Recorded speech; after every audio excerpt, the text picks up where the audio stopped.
Start already.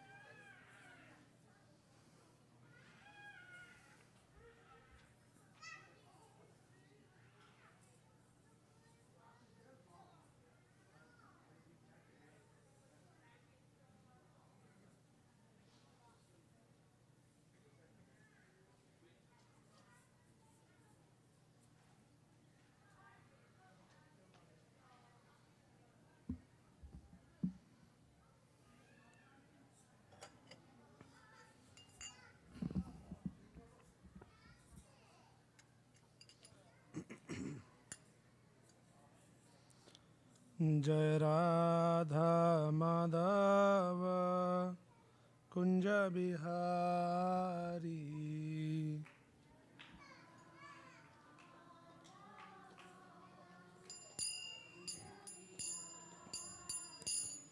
Jai Radha Madhav Kunj Bihari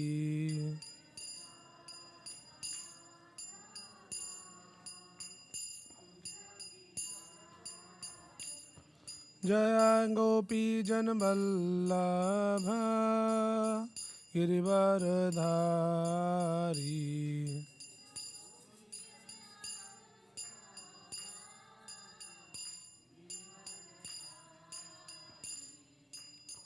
Yashodanandan Vraj Jan Ranjan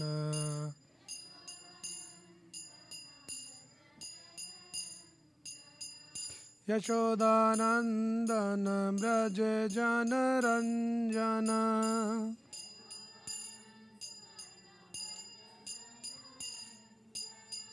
Jamuna Tirah वनचारी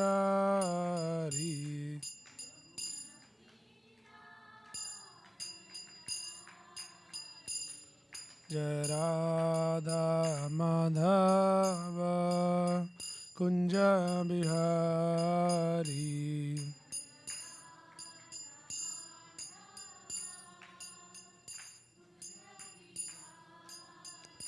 Jai Radha Madhav Kunj Bihari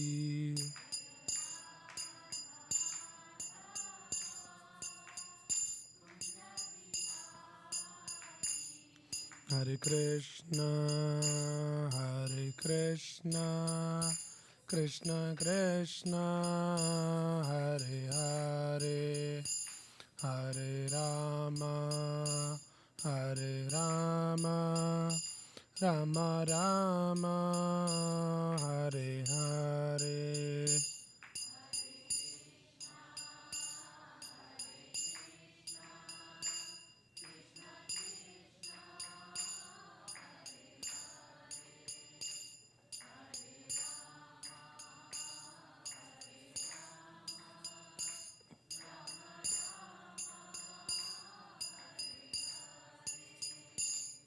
Hare Krishna Krishna Krishna Hare Hare Hare Ram Ram Ram Hare Hare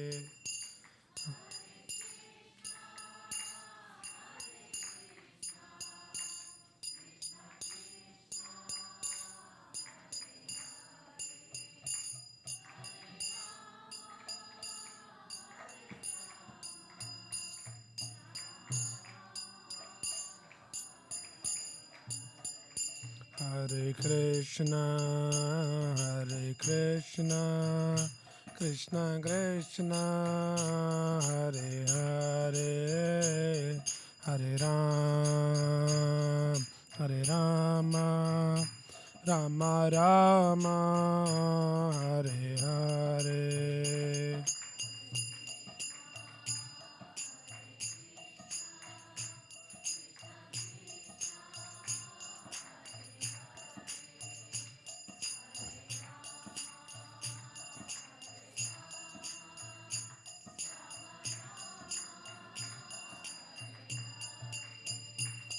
Jai Krishna Balaram, Krishna Balaram, Krishna Balaram, Jaya Krishna Balaram.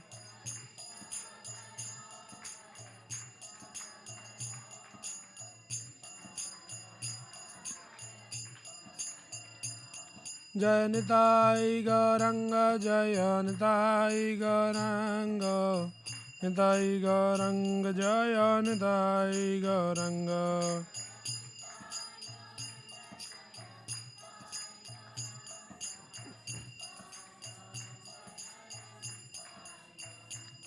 Jai Jaya Prabhupada, Prabhupada, Prabhupada, Jaya Jaya Prabhupada.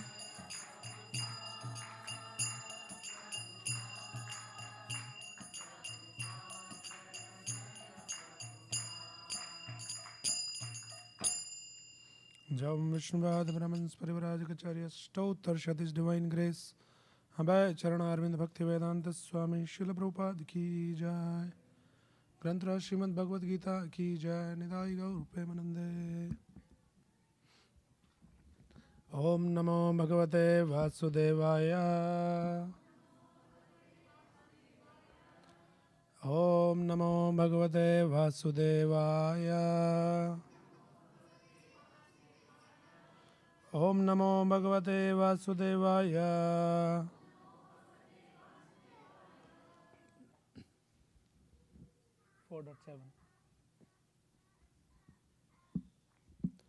So we are reading from Srimad Bhagavad Gita Yatharup, chapter number 4, text 7. Chapter entitled as Transcendental Knowledge, and text 7, which is a very, very important verse and quite famous. Many of you might be already familiar with this verse. In our generation, we all might have seen the Mahabharata series. So this is the title song, this verse. And that verse is Yada yada hi dharmasya Glanir bhavati bharata Abhyutthanam dharmasya Tadatmanam srajamyaham Yada yada hi dharmasya Glanir bhavati bharata Abhyutthanam dharmasya Tadatmanam srajamyaham.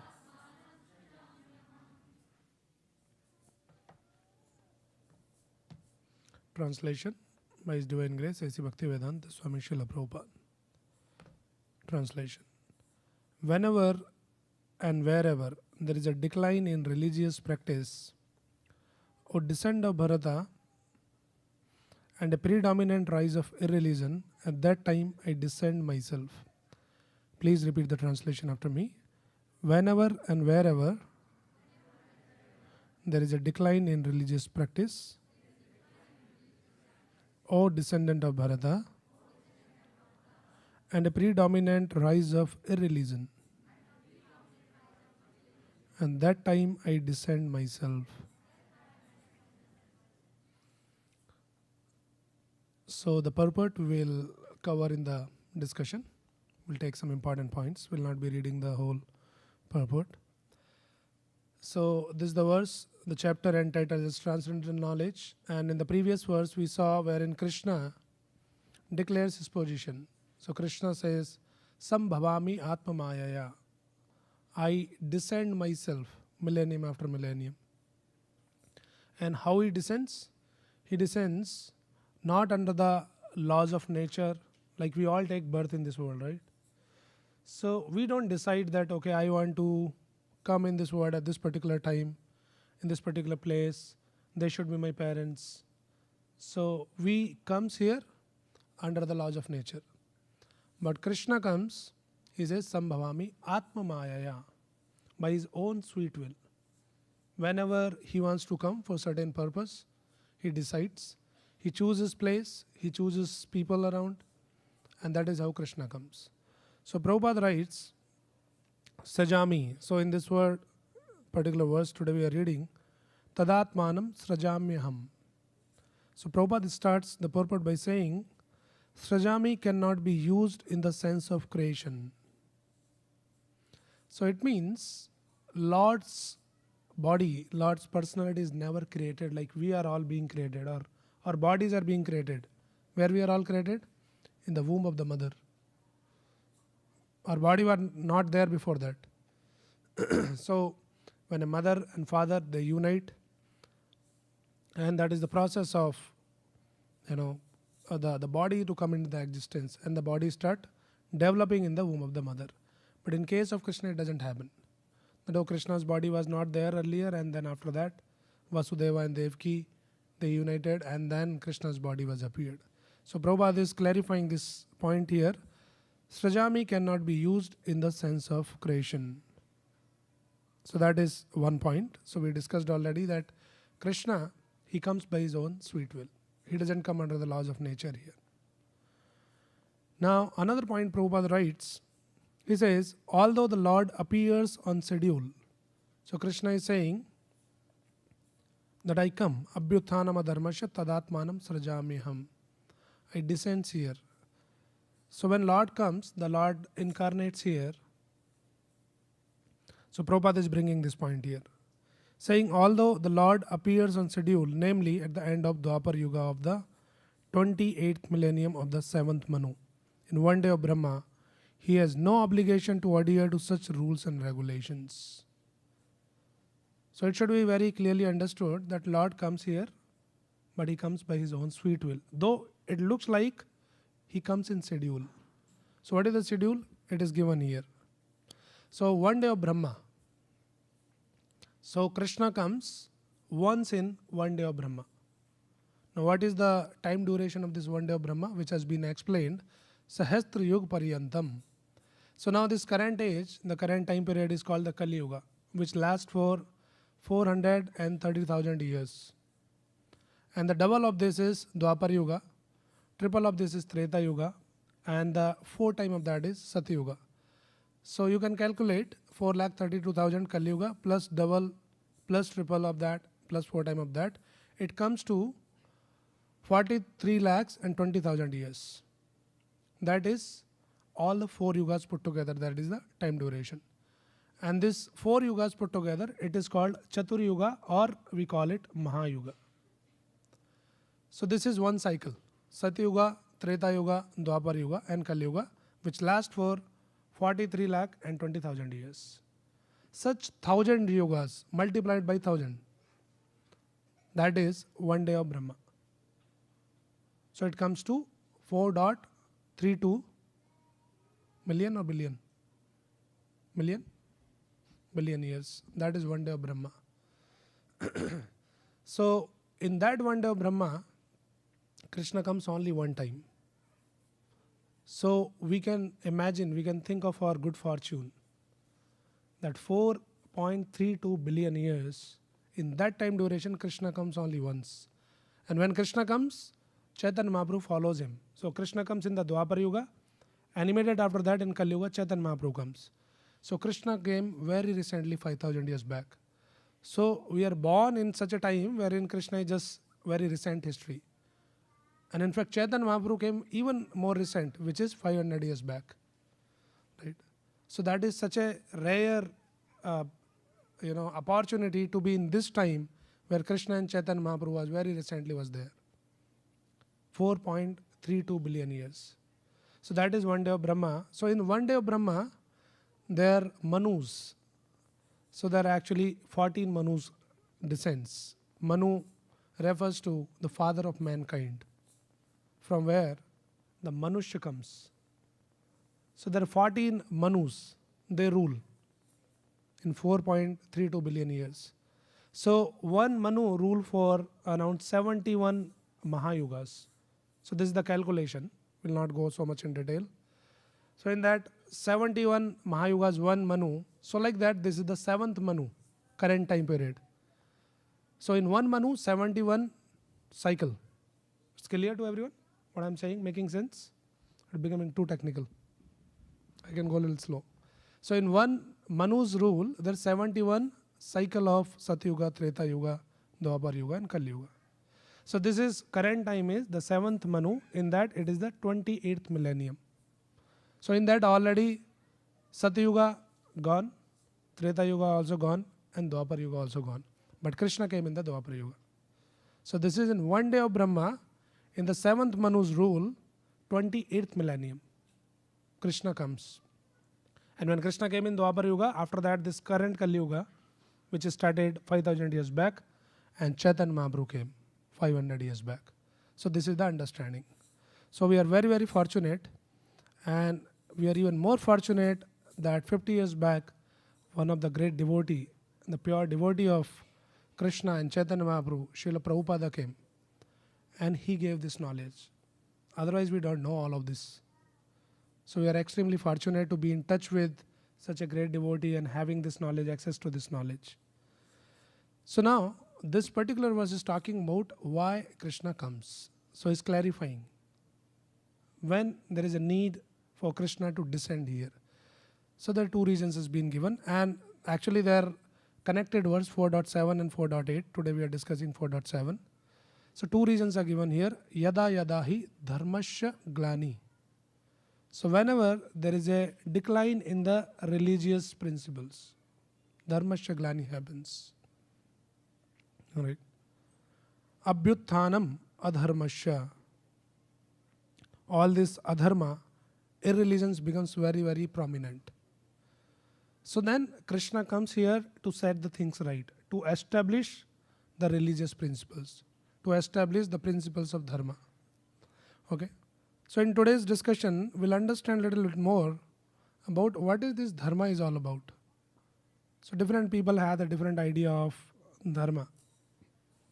So we'll understand from Bhagavad Gita and various references from Bhagavatam, Bhagavad Gita, and from the teachings of Srila Prabhupada, what is this dharma is. Okay, so before I start explaining, let me ask the audience here, what is dharma? Some quick response. Whatever your understanding you can say. Duty? Yes. Any other possible answer? Righteousness? Okay. What else? Service? Duty, righteousness, service. Yes. Sorry? Good deeds, which is close to like righteousness. Nice. Nature? Okay. So all the answers are close to the answer. Let us understand, we'll just dig it down a little more and understand this today. Okay. So now dharma, as somebody said, duty. So yes, Srila Prabhupada explains dharma means occupational duty. Now before that, let us understand a little bit more. This dharma can be understood at 3 different levels. This is very important to understand. What are those 3 different levels? So one thing is called constitutional dharma. Like we are originally designed to do that dharma. We'll talk about that. Second is called the occupational duty. So let us put it like this. Constitutional duty. Second one is called the occupational duty. And then there is another way of dharma, we can put it like the process to connect us to that supreme power. That is also we call dharma. So one thing we are saying, my duty is my dharma. But another dharma is we say, there is a process which connects us to the Supreme Lord is also called the dharma. Right? So that process to connect us to the Supreme Lord back, it is called transitional dharma. So there is a constitutional dharma, there is a occupational dharma or conditional dharma we can call it. And then there is a transitional dharma. Now we'll go a little more in detail of that. So what is this occupational duty? Prabhupada explains the occupational duty, dharma means. Now this occupational duty is also based on the level of our consciousness, the nature of our consciousness. What is your understanding about your own self? And based on that, you will take the dharma. Based on that, you will take up some duties. It can be done on 3 levels or majorly on 2 levels. So you can think about yourself that you are the body. So when you think of yourself, you are the body, your duties will be completely different. And when you understand that you are not the body, you are the soul, then your duties are completely different. So yes, there are duties, but the duty is also based on your level of your consciousness, what you think of yourself. So at the bodily level, the occupational duties, they're called as swadharma, right? Or conditional duties. Conditional duties means what is your current condition today, and you will do your duty. Like as being a father, a mother, or a parent, or a son, or you are into certain kind of a profession. So based on that, you had to do certain duties. Being a good father, being a good mother, good son, good citizen, good employee, whatever. They're all duties, right? So they are called the swadharmas.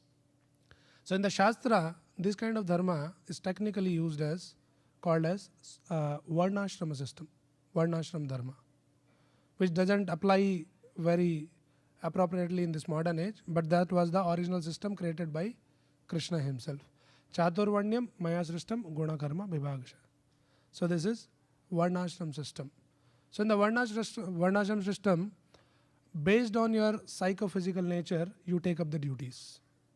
So some people, their nature is like they're too studious, right? You tell them to study the books, they can, morning to evening, they can sit at one place and study well.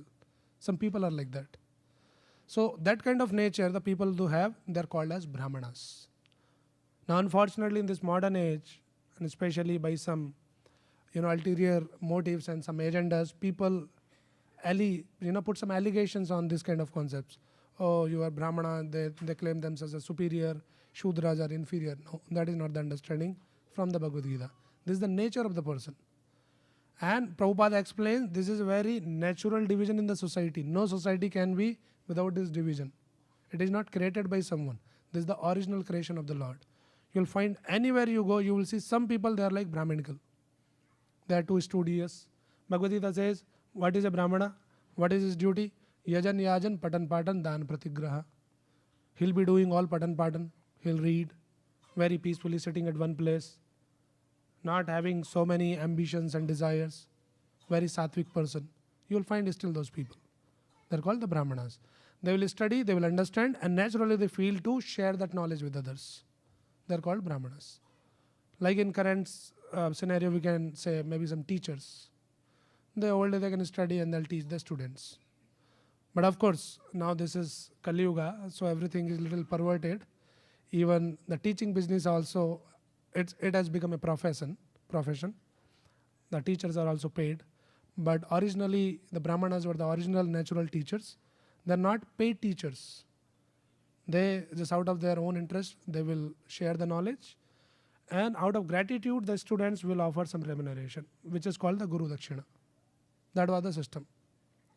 So this is Brahmana. Then Kshatriya means some people like they are very, always they want to rule, they want to lead.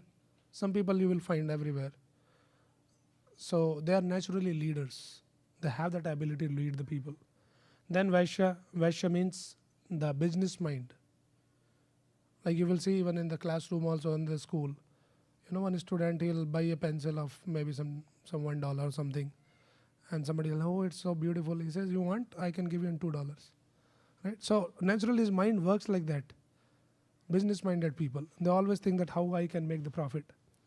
And then Shudra, which is again a very, very controversial word.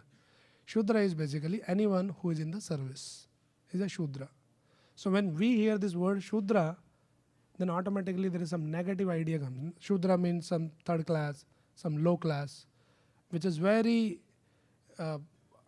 people with some ulterior motives, very systematically they have created this kind of a connotation with the word. But actually that is never the understanding in the scriptures. So now coming back to our original discussion, dharma we are talking about, the dharma, when you think of yourself as a body, then you perform your swadharma or your duties or your conditional duties based on your psychophysical nature. That is one kind of dharma. So this varnashram system is given in the scriptures. So if somebody systematically follow this varnashram system, then the idea is gradually purify that person.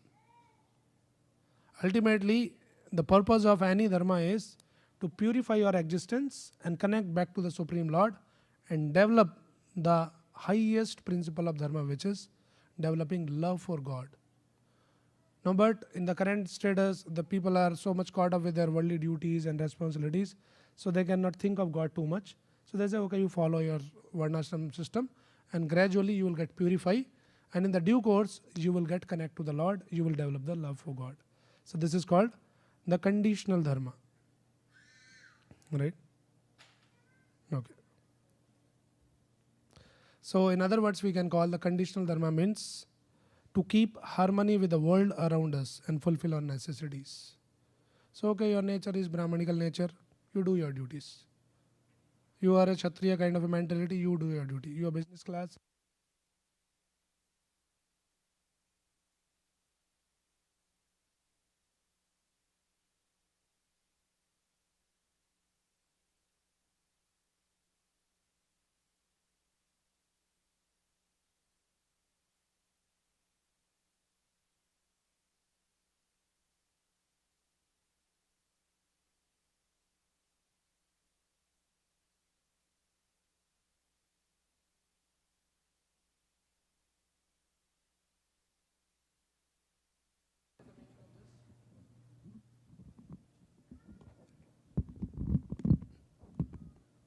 So paradharma means constitutional duties, and Bhagavatam is explaining this.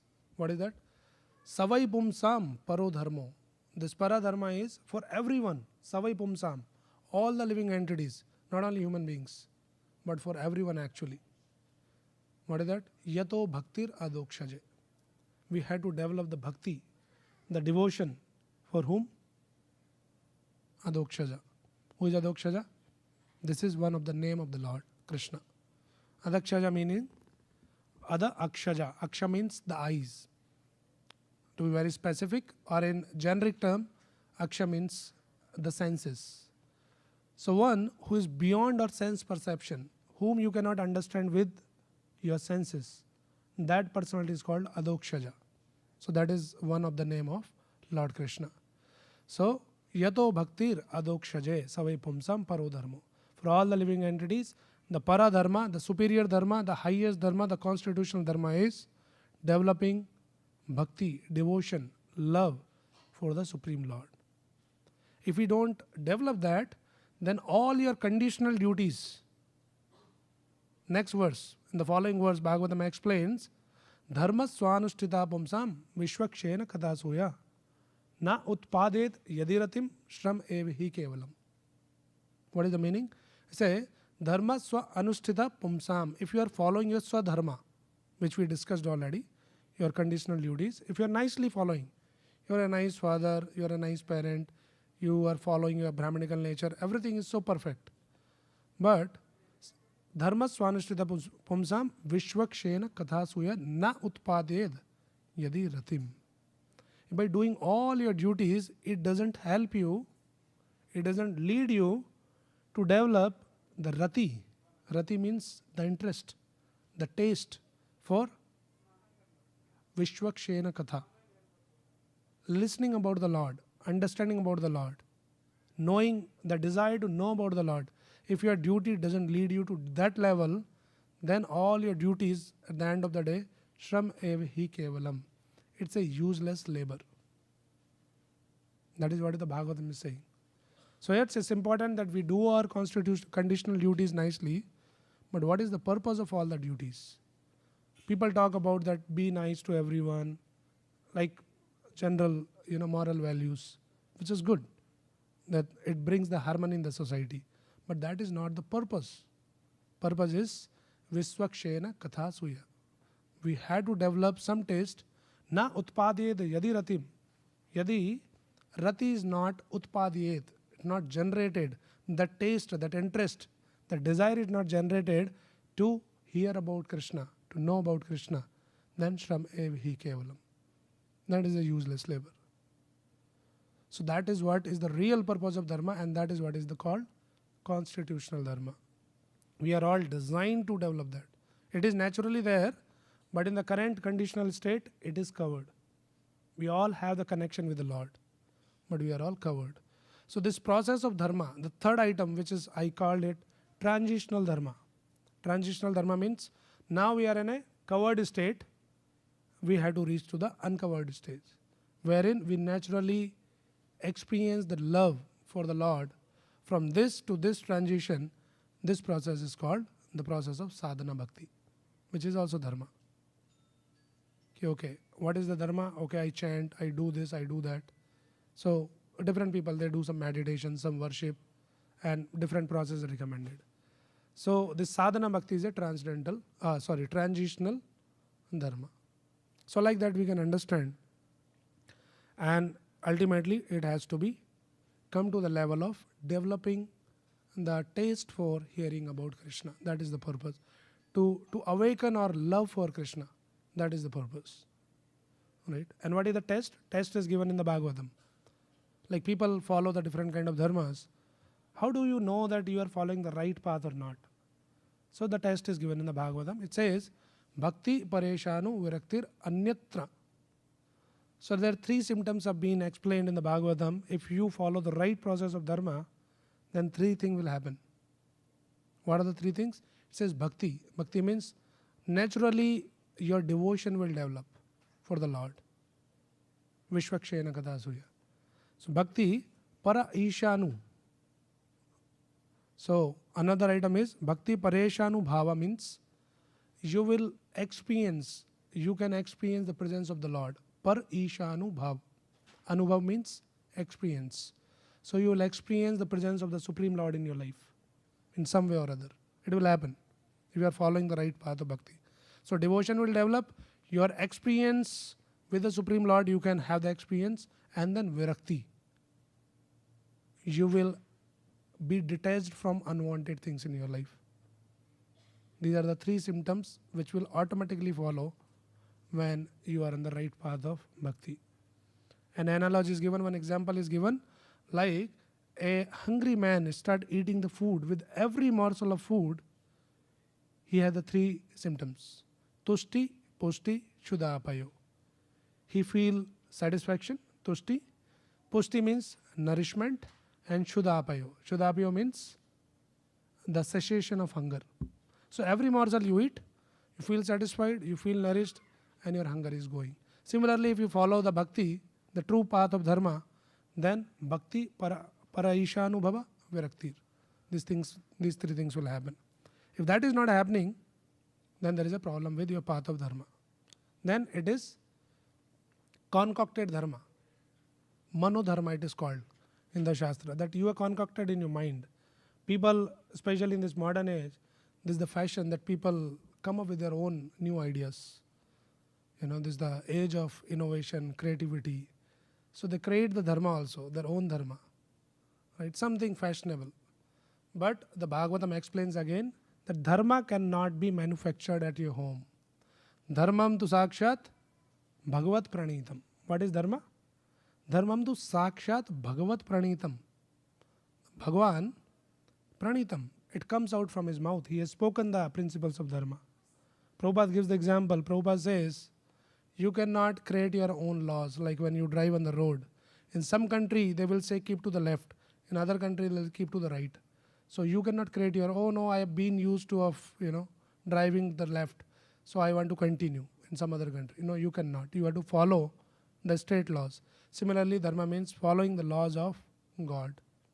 Krishna, dharmam tu sakshat bhagavat pranidam.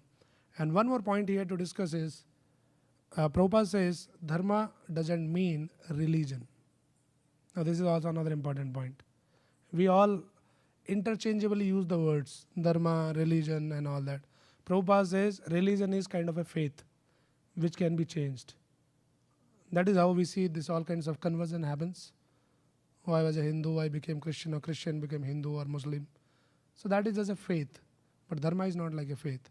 Dharma is your natural instinct. An example is given like a fire. So what is the dharma of the fire? Heat and light. It is naturally there. You can never say that there is cold heat, cold fire. Can we say that? Or can we say that a dark fire? Fire means there would be light, there would be heat. Another example is given is sugar. Sugar means the dharma of sugar is sweetness. So you cannot say sour sugar. It is not sugar, it might be something, it might be some salt or some tamarind or something. Right? So this is our natural intrinsic nature. That is dharma. So it's not some external faith or belief system. Today I believe in this and tomorrow I believe in that. That is not dharma. So Prabhupada, I'll just read this. Prabhupada says, so real religion is to understand what is our relationship with God. And then the relationship is as it is found in the Bhagavad Gita and confirmed by great acharyas like Chaitanya Mahaprabhu. So this is dharma. To understand what is our relationship with the Lord. So now the different religions, or we can say different faith, they have the different idea and conception of dharma. So like in Christianity, in the Bible, God is as a provider, right? They pray that, oh dear God, give us our daily bread. So Prabhupada says the idea of dharma is to develop love for God. But in this kind of understanding, God give us our daily bread, the love is for the bread, not for the God. So this is not real dharma, which is good, like people are going to the God, and when their needs are fulfilled, maybe somebody is well to do, then they consider God as the cosmic therapist. If there is some problem, go to God, God will cure you. Pray to God, something like that. But there is no idea of loving God. So this is what is our Sanatana Dharma, the Bhagavad Dharma. It teaches us, dharma means to develop love for God, which is natural for us, but currently it is covered. So we have to reawaken that love. Okay. So this is about dharma. We'll just quickly talk about a little bit about adharma also. So we understand that what is not dharma. So Prabhupada mentions in the purport only. So as Krishna is saying, dharmasya glanir bhavati bharata. Dharmasya glani means adharma is rising. So what is adharma? Prabhupada says the Vedic principles push one towards complete surrender unto Krishna. And whenever such principles are disturbed by the demoniacs, the Lord appears. So the whole idea of practicing dharma is to develop love for Krishna. If something is stopping us to that end, then it is adharma. Right? And Prabhupada explains this. We understand that Lord Buddha, so one example Prabhupada is quoting here. It's a very relevant example to understand that when Lord appears. So he says that Lord Buddha is the incarnation of Krishna who appeared when materialism was rampant and materialists were using the pretext of the authority of the Vedas. Although there are certain restrictive rules and regulations regarding animal sacrifice for particular purposes in the Vedas, people of demoniac tendency still took to animal sacrifice without reference to the Vedic principles.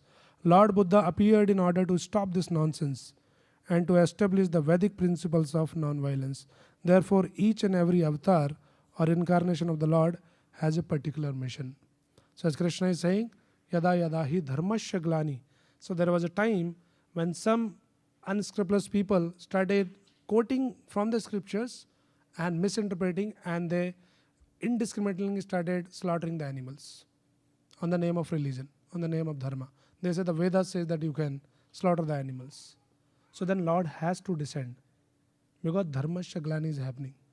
They're mispresenting, there is an misinterpretation to the principles of dharma. So Buddha came, and when Lord Buddha comes, what he said?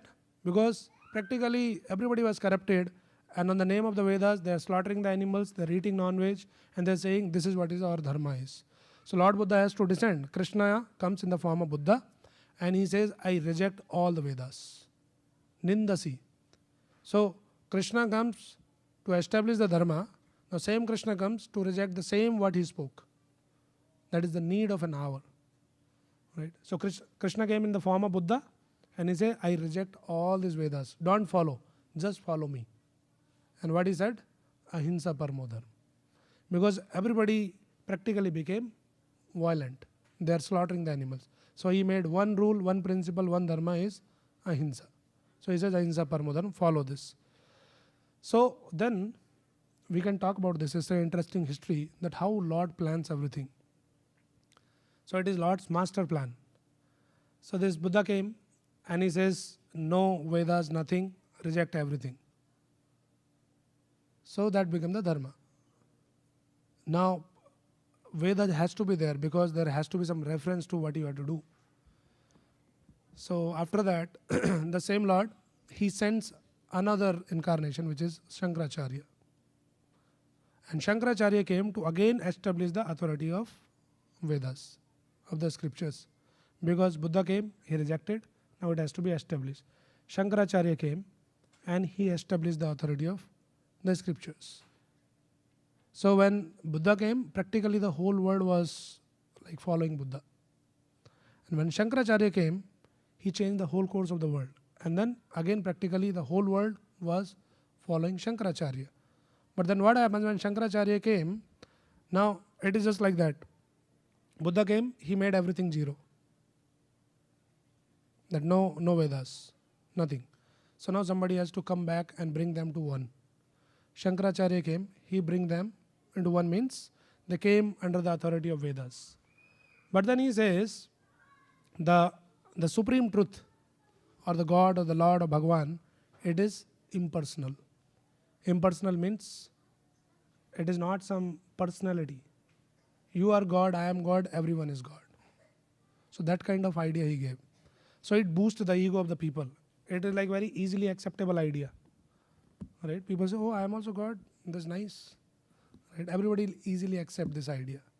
So the Shankaracharya came and he says, you, me, everyone is God. We are one with God. And ultimate perfection of life is you go and merge into God, you become God. This is called impersonalism. So now people started accepting the authority of Vedas. Okay, I am also God. Shastra says I am God. There is understanding like this. So from zero, they came to one. Then after Shankaracharya, who came? Ramanujacharya. So Ramanujacharya comes, he says, though we are all one with God, but still we have some relationship with the God. So he called this philosophy called Vishishta Advaita. Shankaracharya's philosophy is Advaita philosophy. Means Dua means two. Advaita means negation of two. You and Bhagwan is not two, we are all one. Advaita philosophy. Impersonalism. Then Visishta Advaita came. He says, yes, we are one, but still we have the relationship with the God. So that was Ramanujacharya's philosophy. And then after that, followed in the following years, Madhvacharya came, and Madhvacharya further evolved, and he says, we are not two, we are not one, we are actually two. It is called Dvaitavad. Now, of course, these are all very technical subject matter. We can discuss in one whole. I'm just giving some glimpses of that. There's different philosophies. So there's a Visishta Dvaitva, then there is Dvaitvad came, which was propounded by Madhvacharya, that we are actually two. Bhagwan is one, we are all part and parcel of God. And then after that, Chaitanya Mahaprabhu comes to give and reconcile the whole philosophy and give the conclusion of the entire philosophy. And then Chaitanya Mahaprabhu propounded the philosophy of Achintya Bheda Bhed. What is this Achintya Bheda Bhed? Interesting to note and very important to note. Achintya means it is inconceivable. It's very difficult to understand the Lord. And then Bhed and Abhed. He says Achintya Bheda Bhed means there is a Bhed, there is a difference between God and me. So God is God, I am the part and parcel of God. So this is Bhed. But Abhed. Abhed means there is no difference. We are one.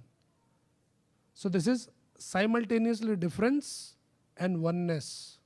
Now this sounds very contradictory, but it is very interesting to understand this. How we can be different and at the same time one? It's possible that you are one with someone and then you are different with someone. So that is what is the unique feature of Chaitanya Mahaprabhu's philosophy he gave. So he says it is just like a drop in the ocean. So drop is small and ocean is vast. But the nature of or characteristic of the drop and the whole ocean is same. What is that? Saltiness. So we are one in quality, but we are different in quantity. This is the conclusive understanding, that we are all one with God. It means God is Satchidanand. We are part and parcel of God, we are part and parcel of Krishna, we are also Satchidanand. But God is unlimited Satchidanand, like an ocean, vast. And we are a tiny small drop like Satchidanand. Sat means eternity. God is eternal. We are also actually eternal as a soul. Chit means full of knowledge. God is full of knowledge. We are also actually full of knowledge, but we are covered. And Anand, he is always blissful. We are also constitutionally blissful, but now currently we are covered and we are miserable. So this is the conclusive understanding of Chaitanya Mahaprabhu's philosophy. So it is Lord's master plan how from Buddha to Shankaracharya to Ramanujacharya to Madhvacharya and finally Chaitanya Mahaprabhu came and he reconciled and gave the conclusion. Achinta Bheda Bheda Tattva. And he established the Dharma. So that is the purpose of Lord's descent, as he is saying in today's words. Yada yada hi dharmasya glanir bhavati bharata abhyutthanam adharmasya tadatmanam srajamyaham dharma samstapnarthaya sambhamami yuge. In the next verse Krishna will say, so he comes and establishes the principle of dharma. So Chaitanya Mahaprabhu comes and he established the true principles of religion, especially in this modern age. And what is that principle? So in different time, in different places and circumstances, the different kind of practices in the process been recommended. Krataya dhyayato vishnum, tretayam yajato makai, dwapare paricharyayam, kalau tad hari kirtanat. So this is what is the dharma for Kali Yuga. What is that? Kalau tad hari kirtanat. In Kali Yuga, in this modern age of quarrel and hypocrisy, people should chant the holy name of Krishna. Hare Krishna, Krishna Krishna, Hare Hare, Hare Ram, Ram Ram, Hare Hare. Iti Shodashakanamanam Kali Kalmashanashanam Nato Partara Upaya Sarv Vedeshu Drishyate. There's no other upaya. There's no other way. This is the conclusion of all the scriptures. So Chaitanya Mahaprabhu came and he gave and he taught us. Now we have to practice. Simple. It is a ready solution, ready to eat. But now we have to eat. So this is what is the dharma, and this is the purpose of the Lord, that he comes to establish dharma, and Lord comes in the form of Chaitanya Mahaprabhu 500 years back and he established the dharma, that in Kali Yuga the people should chant. He says, Krishna Varnam Tusa Krishnam Sango Pangastra Parshadam Sankirtana Yagna Prayer Yajanti Hi Sumedasa. Sumedasa means those who are Meda means very intelligent. Sumedasa means super intelligent. So who are the intelligent people? What they will do? They will do Sankirtan Yagya Prayer. They will participate in the Sankirtan Yagya. What is the Sankirtan Yagya? Chanting of the holy name of the Lord. So anyone who chants the name of Krishna, Hare Krishna Mahamantra, you are the part of Sankirtan movement, you are the part of the mission of Chaitanya Mahaprabhu, and you are on the true path of Dharma, which will in the due course help us rise us to the level of developing our dormant love, and will awaken that and will establish in that loving devotional service with the Lord. So I'll just pause here. Let me see if anybody has any quick question or any comment on what we discussed.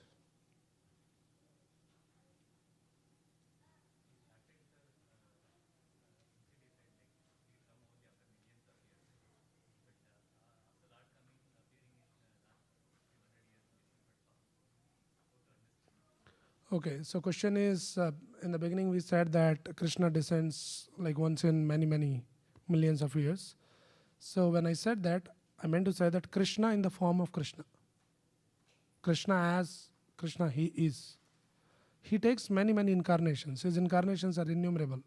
He'll come in different incarnations, but Krishna in the original form of Krishna, which is his original form, that form comes once in a day of Brahma. That was the meaning.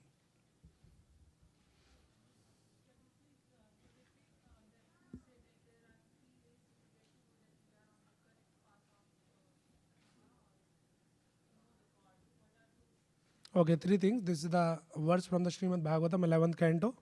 which says Bhakti Pareshanubhava Viraktir. So when we are following the true principles of Dharma, then naturally there will be a lot of bhakti will be developing in our heart, the devotion for the Lord, and Paraishanubhava will have the experience of the Supreme Lord. We can experience the presence of the Lord in our life. And then Virakti. Virakti means detachment from all these materialistic desires. It will follow. These are the three things.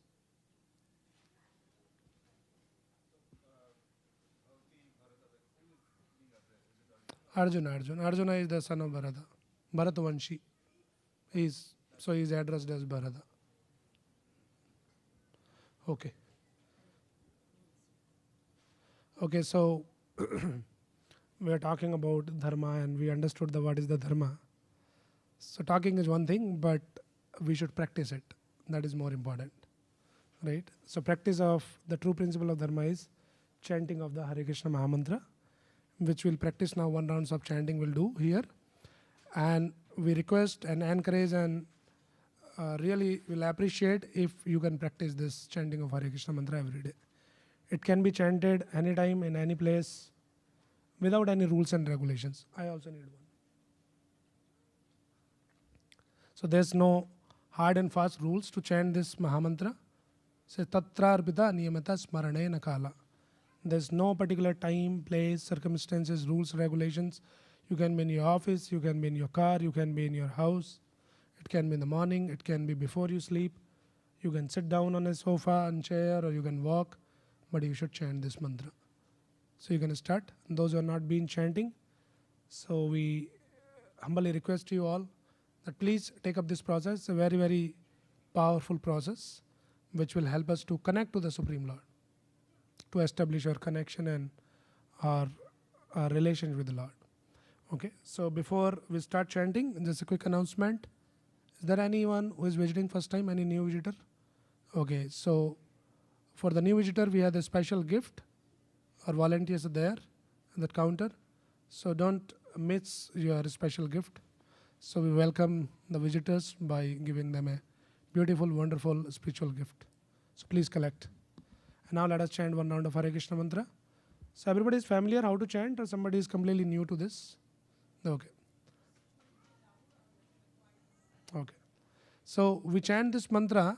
This mala is given to you. On the center bead, we chant one invocation mantra, which you can repeat after me. And then we'll be chanting the Hare Krishna mantra, which is Hare Krishna, Krishna Krishna, Hare Hare, Hare Ram, Ram Ram, Hare. Full mantra on one bead, and then we move to the next bead. Then next, like that, 108 times we'll be chanting. Your question is, it should be chanted loudly or in the mind? Yes, it should be chanted loudly. As loud as you can hear. It should not be in the mind. So this process is called the process of Shravanam. So we have to chant the name of Krishna and we have to hear the name of Krishna and try to concentrate and focus on the sound vibration. This is a mantra meditation. So we utter the word, chant loudly and hear attentively. Okay. So for next 8 minutes or so, let us try to be completely focused, chant nicely and hear attentively. You can close your eyes, you can keep your eyes open. Whatever you do, you just try to hear each and every word very sincerely and very attentively and distinctly. Okay. So this first mantra you can repeat after me, and then we'll all be chanting together Hare Krishna mantra. Jai Shri Krishna Chaitanya Prabhu Nityananda Shri Advaita Gadadhara Shri Vasadi Gaura Bhakta Vrinda. Now we'll chant together. Hare Krishna Krishna Krishna Hare Hare, Hare Ram Ram Ram Hare Hare, Hare Krishna Krishna Krishna Hare Hare, Hare Ram Ram Hare Hare, Hare Krishna Krishna Hare Hare, Hare Ram Ram Hare Hare, Hare Krishna Krishna Hare Hare, Hare Ram Ram Hare Hare, Hare Krishna Krishna Hare Hare, Hare Ram Ram Hare Hare. Hare Krishna Krishna Hare Hare, Hare Ram Ram Hare Hare, Hare Krishna Krishna Hare Hare, Hare Ram Ram Hare Hare, Hare Krishna Krishna Hare Hare, Hare Ram Ram Hare Hare, Hare Krishna Krishna Hare Hare, Hare Ram Ram Hare Hare, Hare Krishna Krishna Hare Hare, Hare Ram Ram Hare Hare, Hare Krishna Krishna Krishna Hare Hare Hare Ram Ram Ram Hare Hare Hare Krishna Krishna Krishna Hare Hare Hare Ram Ram Hare Hare Hare Krishna Krishna Krishna Hare Hare Hare Ram Ram Hare Hare Hare Krishna Krishna Krishna Hare Hare Hare Ram Ram Hare Hare Hare Krishna Krishna Krishna Hare Hare Hare Ram Ram Hare Hare Hare Krishna Krishna Krishna Hare Hare Hare Ram Ram Hare Hare Hare Krishna Krishna Krishna Hare Hare Hare Ram Ram Hare Hare Hare Krishna Krishna Krishna Hare Hare Hare Ram Ram Hare Hare Hare Krishna Krishna Krishna Hare Hare Hare Ram Ram Hare Hare Hare Krishna Krishna Krishna Krishna